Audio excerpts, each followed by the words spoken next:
Okay, so you want to own a gas station, you drive past one every single day. The prices are up on that big bright sign, cars are lined up at the pumps, hundreds of gallons flowing every hour. You do the math in your head. At $3 a gallon with 10 pumps going, this place must be printing money, you think. I want a piece of that. How hard can it be? Here's where most people stop thinking, and here is exactly where this gets interesting. Because the gas station you're picturing, the one where the money just flows like fuel through a nozzle, is not the gas station that actually exists. The real business is stranger, more complicated, and far more fragile than anything you imagine standing at the pump.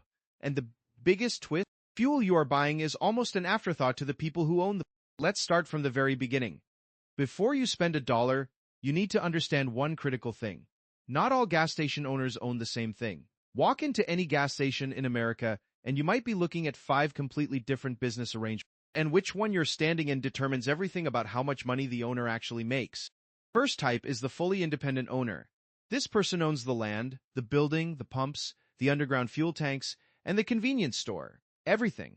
They buy fuel from whoever they want and keep every dollar of profit after expenses. Maximum control, maximum risk. Second type is the franchise operator. Think of the big branded names: Shell, BP, ExxonMobil, Chevron.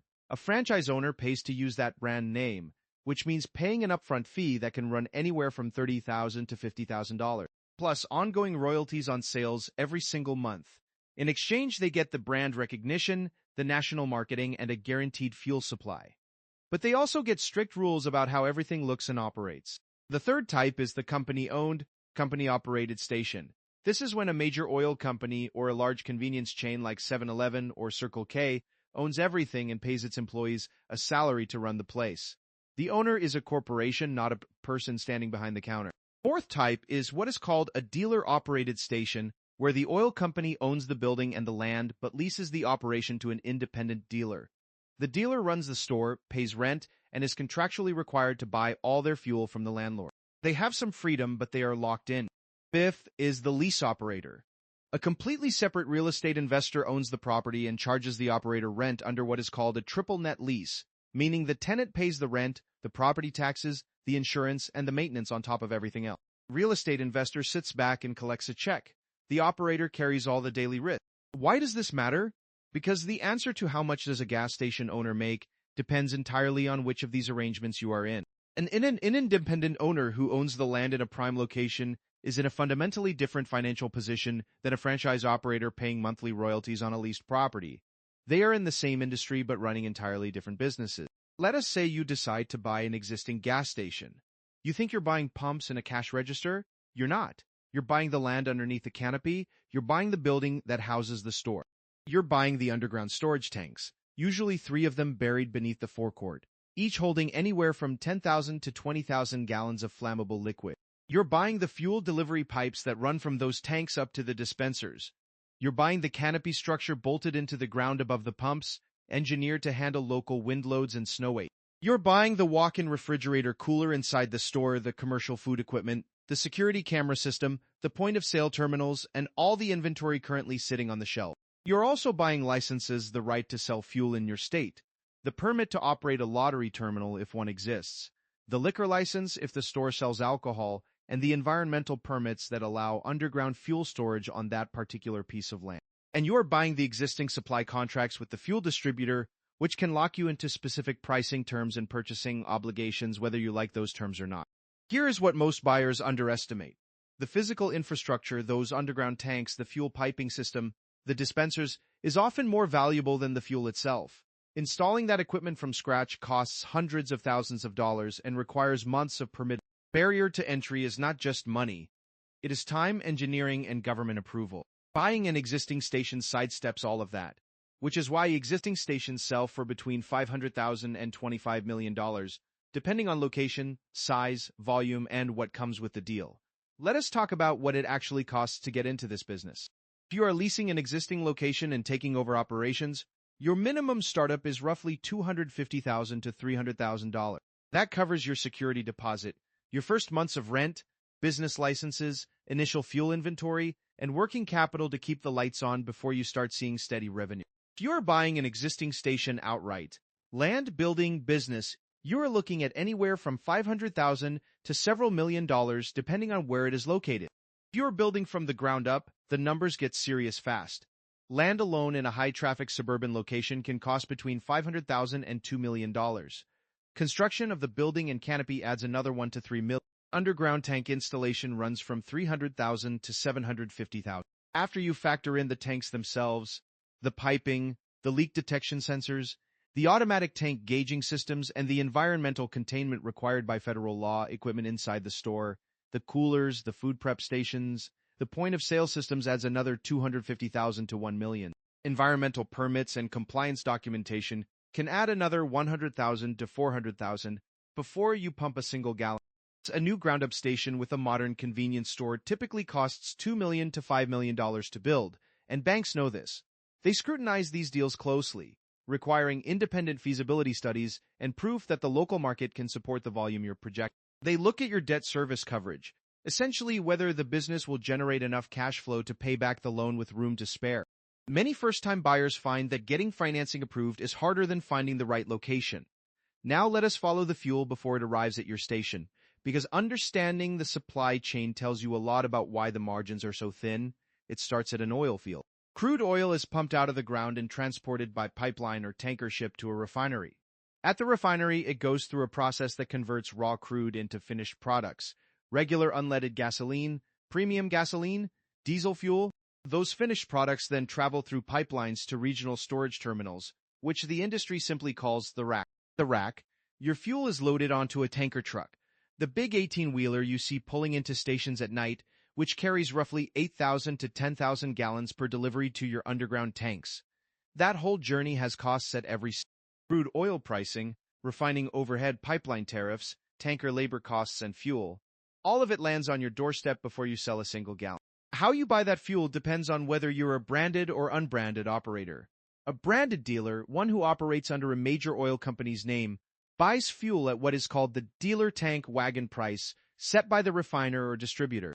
Branded price includes a premium for the national marketing support, the proprietary additive packages in the fuel, and guaranteed supply priority if there is a regional shortage. In exchange, you're locked into buying exclusively from that supplier, often for 10 to 15 years. An unbranded dealer buys fuel on the open market at the rack price, which is publicly reported every day by pricing agencies and tends to be lower than the branded price. Trade-off is volatility.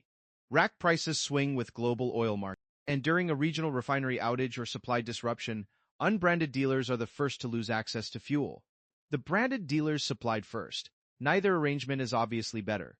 One trades flexibility for stability. The other trades stability for a slightly lower cost. Here's the part that surprises almost everyone.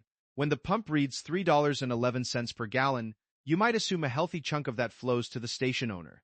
It does not start with crude oil. At current prices, crude represents roughly 60% of what you're paying at the pump.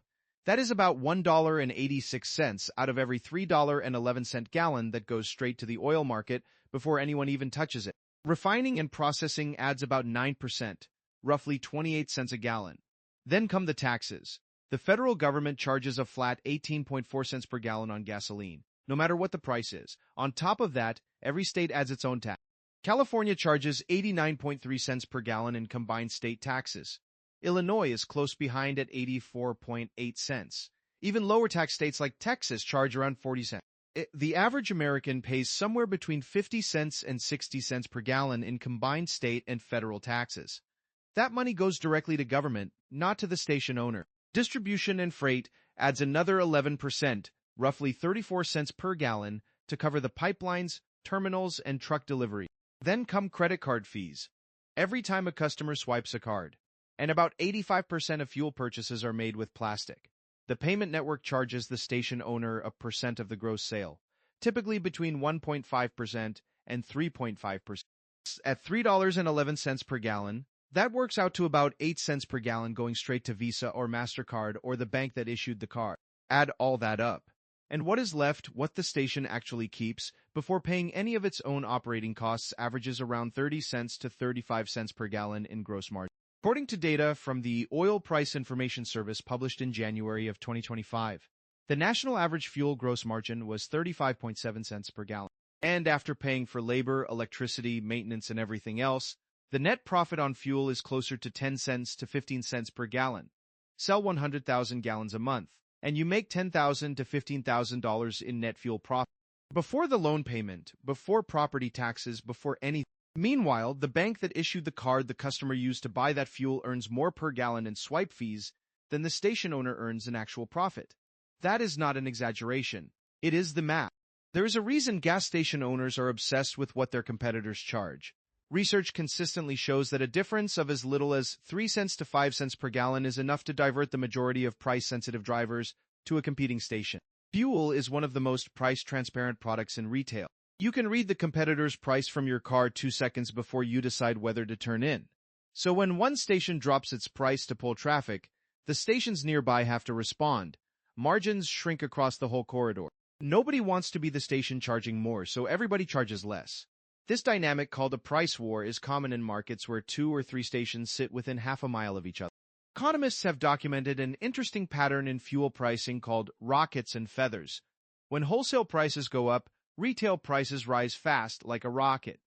When wholesale prices fall, retail prices drop slowly, like a feather drifting down. Station owners push prices up immediately when costs rise because they cannot afford to absorb the loss. But they hold prices higher for longer when costs fall, because they are trying to recoup the margins they lost during the previous spike. This is rational, not malicious. It is what thin-margin businesses do to survive. Now, here's the part that changes everything. Fuel gets customers to your property. The store is where you actually make money. According to National Association of Convenience Stores data, fuel sales made up 67.3% of total convenience store revenue in 2023, but that same fuel contributed only 38.6% of total gross profit. Inside store, coffee, snacks, drinks, food, lottery tickets made up 35% of revenue, but generated 61.2% of total gross profit. Think about what that means. More than 6 out of every $10 of profit at the average American gas station comes from inside the building, not from the pumps. The reason is margins. Fuel gross margin runs around 11%. Inside store gross margin runs between 30% and 50% depending on the category. A can of soda costs the station owner roughly 40 cents and sells for $2. That is a margin of over 75%. A bag of chips that costs 25 cents wholesale retails for $1.50. Cigarettes carry thin margins because the manufacturers control the pricing, but they drive enormous foot traffic from regular buyers who come in multiple times a week. And then there is tobacco's replacement, energy drinks, premium coffee, and prepared food. Let us get very specific about something. A cup of brewed coffee costs the station owner roughly 23 cents in beans, the cup, and the lid. It sells for between $3 and $5, depending on size and the market. That is a gross margin of over 90%. Even after factoring in the cost of the machine, electricity, and the occasional spilled pot, the net margin on coffee is around 40%. Now compare that to a standard vehicle fill-up. 12 gallons of fuel at a retail price of $3.11 totals $37.32 in revenue. Gross profit margin, the station's cut before operating costs, is about 30 cents per gallon, so roughly $3.60 on the whole transaction. The credit card swipe fee on that transaction takes back about 82 cents. Operating expenses eat more. Net to the station owner on that entire fill-up is somewhere around 40 cents to 60 cents. A single cup of coffee generates more bottom-line profit than pumping 12 gallons of gasoline. This is why chains like Wawa, Sheetz, and Casey's have spent the last 2 decades building serious food programs inside their store. Casey's, based in Iowa, now operates one of the largest pizza chains in the United States by store count inside its gas station. Wawa has built a cult following around its made-to-order hoagies. These companies understood early that the food is the business, the fuel is the advertisement. Smart operators do not stop at the coffee machine. The automatic car wash is one of the highest margin additions a station can make. Tunnel wash with automated equipment runs with minimal labor, and the gross profit margin regularly exceeds 50%. Membership programs where customers pay a fixed monthly fee for unlimited washes have transformed the economics of car wash operations, creating predictable recurring revenue on top of walk-in traffic. ATM machines installed inside the store earn the operator a commission on every transaction, typically between $1 and $2 per withdrawal. This requires no labor, no inventory, and minimal maintenance. State lottery terminals in states where convenience stores are licensed to sell tickets generate steady foot traffic from regular players, and the station earns a commission on every ticket sold, typically 5 to 6%. When a station sells a winning ticket for a major jackpot, the resulting local media attention drives a documented spike in ticket sales at that location for weeks afterward. Modern stations are also adding electric vehicle charging stations. A Level 2 commercial charger costs around $3,500 in hardware, plus another $2,500 for installation. A DC fast charger, the kind that can add significant range in 20 to 40 minutes, runs $35,000 to $140,000 for the hardware alone, plus another $20,000 to $80,000 for the electrical infrastructure to support it. Federal government's National Electric Vehicle Infrastructure Program, funded at $5 billion, covers up to 80% of eligible installation costs for stations on designated highway corridors, which has made the economics considerably more attractive. And the appeal for station operators is not just the charging revenue, it is the dwell time. A driver charging for 30 minutes buys coffee, eats a sandwich, and browses the store.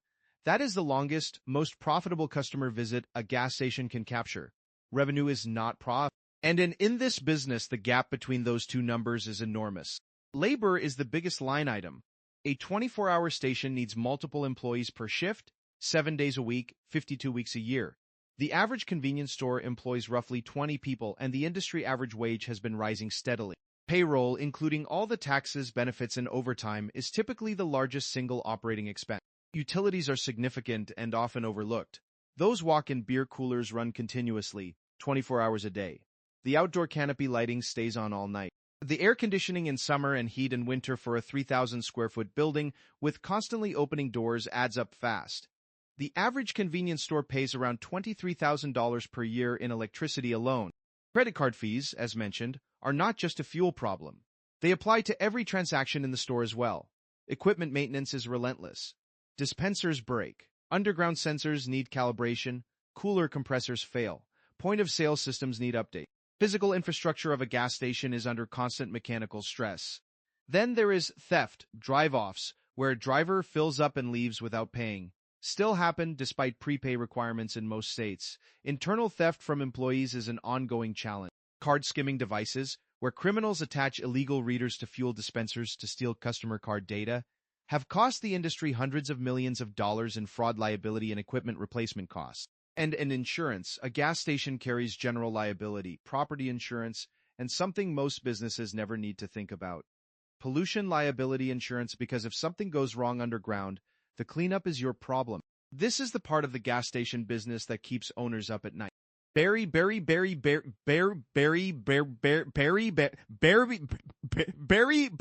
station are steel or fiberglass tanks holding thousands of gallons of gasoline. The EPA requires these tanks to be double-walled, a tank inside a tank, with sensors in the space between the walls to detect any leak. They require automatic tank gauging systems that continuously monitor fuel levels for unexplained losses. They require vapor recovery systems on the dispensers to capture fumes. They require statistical software that cross-references daily sales and delivery volumes to flag any discrepancy that might indicate a slow leak. All of that compliance costs money. A basic leak detection system for a standard 3-tank station runs between $3,000 and $8,000. Upgrading older tanks with corrosion protection can cost $10,000 to $48,000. Installing new tanks from scratch runs into the hundreds of thousands. But the bigger risk is what happens if something leaks anyway. As of March 2026, the EPA has recorded over 583,000 confirmed releases from underground storage tank systems across the United States. More than 54,000 sites still need cleanup. The average cleanup cost per site is approximately $154,000. And that is the average contamination that reaches the groundwater, which is the drinking water source for nearly half of all Americans, can push that number into the millions. Groundwater remediation requires drilling, monitoring wells, installing pump and treat systems, and conducting quarterly laboratory testing that can run for years. And here's the critical detail. When you buy a gas station, you're potentially buying the environmental liability that came with it. Contamination in the soil from a previous owner's leak becomes your responsibility once you own the property. Environmental assessments before purchase are not optional. They are essential. And even a clean assessment is not a guarantee. Some contamination is simply not detectable until a tank is dug up. The federal government maintains a trust fund for cleaning up leaking tanks when no responsible owner can be found, funded by a 1/10 cent tax on every gallon sold in America. But that fund's resources are nowhere near enough to address all 54,000 sites still waiting for cleanup. The liability does not disappear. It sits in the ground until someone pays to remove it. Strip away everything. The brand, the store, the coffee program, car wash. And the single most important factor in whether a gas station succeeds is where it sits on a map. A station on a high-traffic highway corridor with 10,000 cars passing per day operates in a fundamentally different business than one tucked into a quiet neighborhood street. Volume drives everything in this model. More cars passing means more drivers pulling in. More drivers pulling in means more fuel sold. More fuel sold means more people walking into the store. Professional developers look at 5 things when evaluating a site. The first is average daily traffic. The number of vehicles passing the location per day. State transportation departments publish this data publicly. A location on a primary arterial road carrying 30,000 to 50,000 vehicles per day is worth significantly more than one carrying 5,000. Second is access. How easy is it to get in and out? A physical concrete median down the center of the road that blocks left turns can cut your customer capture rate by half. Drivers do not make U-turns to fill up with gas. If they cannot enter and exit easily, they go to the next station. The third is corner orientation. Corner locations at signalized intersections where traffic stops give drivers time to notice the price board and make the turn decision. Mid-block locations on a 45-mile-per-hour road are harder to enter, less visible, and capture less traffic. Fourth is competition density. How many stations already exist within a 1 to 3 mile radius? In an oversaturated market, you're not just splitting customers, you're splitting profit margin as every operator drops prices to compete. The fifth is what surrounds the site. A station adjacent to a highway on-ramp, a large employer, a suburban residential neighborhood, or a cluster of fast food restaurants generates natural, consistent traffic from commuters and local customers. A station on an isolated commercial strip with no anchor traffic generators relies entirely on fuel price to pull customers in. Get location right, and almost everything else is manageable. Get it wrong, and no amount of operational excellence fixes the problem. Let us run through the numbers on a real functioning station. Take a mid-sized suburban branded station.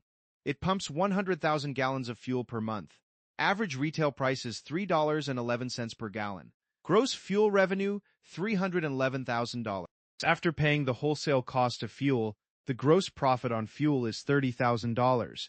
That is the 30-cent per gallon margin times 100,000 gallons. Convenience store brings in $150,000 in monthly sales. At a gross margin of 35%, that produces $52,500 in gross profit. Add in a car wash and ATM commissions, totaling $4,500.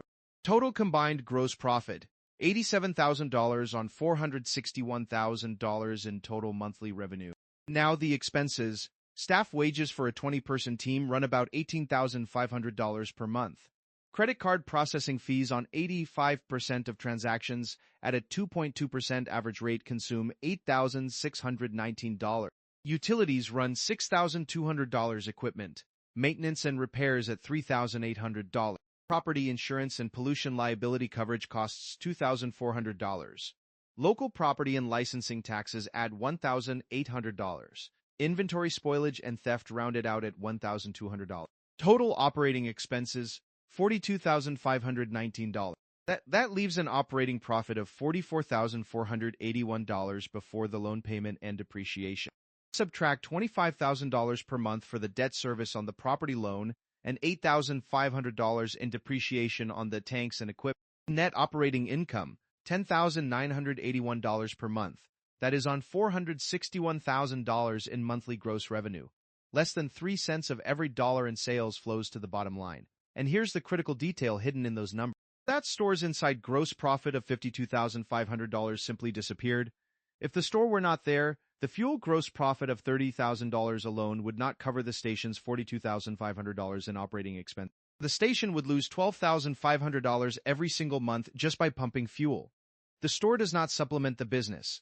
The store is the business. The top stations in America have figured something out that the struggling ones have not. The winners invest in food, not the hot dog roller or the microwaved burrito. Real food. Wawa operates a full made-to-order sandwich counter in every store. Sheetz has a digital ordering kiosk for customized meals. Casey's makes fresh pizza daily. These companies have accepted that they are in the restaurant business that happens to sell fuel, and they have built their stores accordingly. Prepared food margins run 50% to 60%. That changes the entire financial picture. Winners also invest in technology. mobile apps that let customers start their fuel pump from their phone, order food while they are filling up, collect loyalty points, and receive location-specific promotions have transformed customer behavior.